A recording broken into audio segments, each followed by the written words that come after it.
What's going on, everybody? David here. Today we're talking travel rewards credit cards. But first off, if you're new to the channel, please hit the subscribe button. Don't forget to hit the little bell icon so you can get future updates on my videos.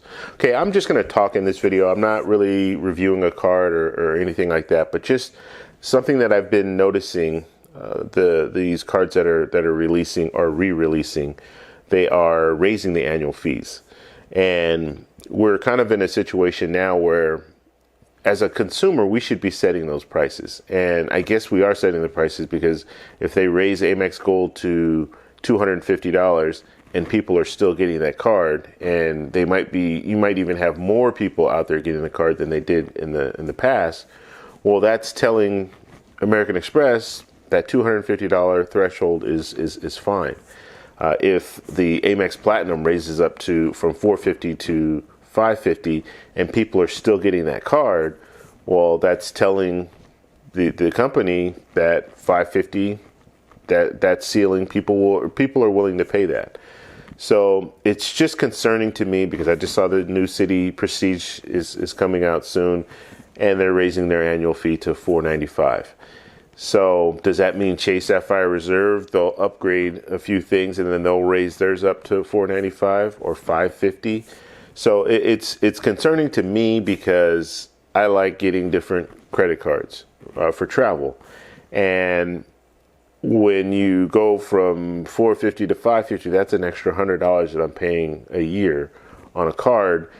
And yes, I'm trying to get my value as far as the annual fee, the effective annual fee. I'm trying to get that as low as possible. So I'm trying to use all the benefits that I can with those cards. But at some point, you're going to hit a ceiling where you can't get cards because they're not going to benefit you because you're going to have too many different cards. And let's say you're paying $2,000 in annual fees. Are you going to be able to get that $2,000 value every year? And you would have to do some traveling to do that. You'd have to do some more traveling than what I'm doing right now. So you really need to start looking at that. And as a consumer, I think we should be setting those prices. And at some point, we're going to have to get to a point where we just don't accept what they're wanting to charge, because $95 is kind of the standard for like a mid-range card. So are they now going to start bumping those up to $150 and then keep that Amex Gold area around $250, and then the premium cards go up to over $500 for all of them, or $500 for all of them?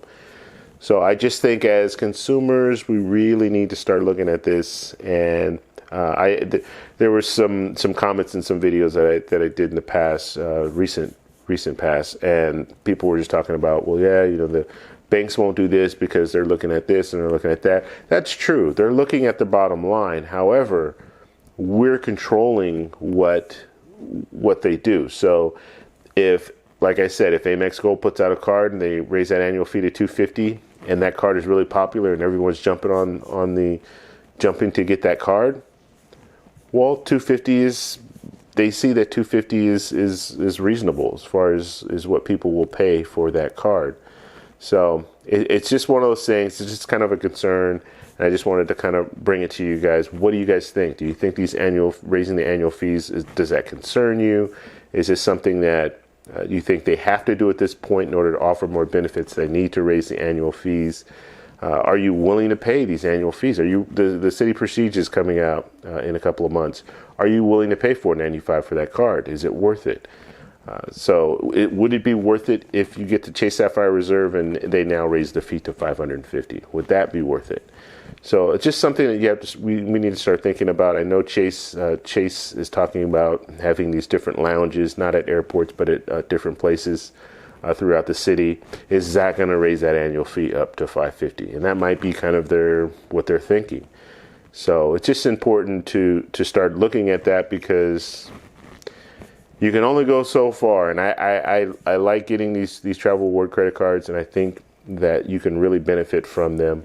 But if you keep raising those annual fees, you make the card more exclusive, which is good, but you also keep people like me who want to get more than just one card out of that market. So love to know what you guys think. So please post in the comments below. If you like this video, please give me a thumbs up. Please subscribe for more, and I'll talk to you in the next one. Bye.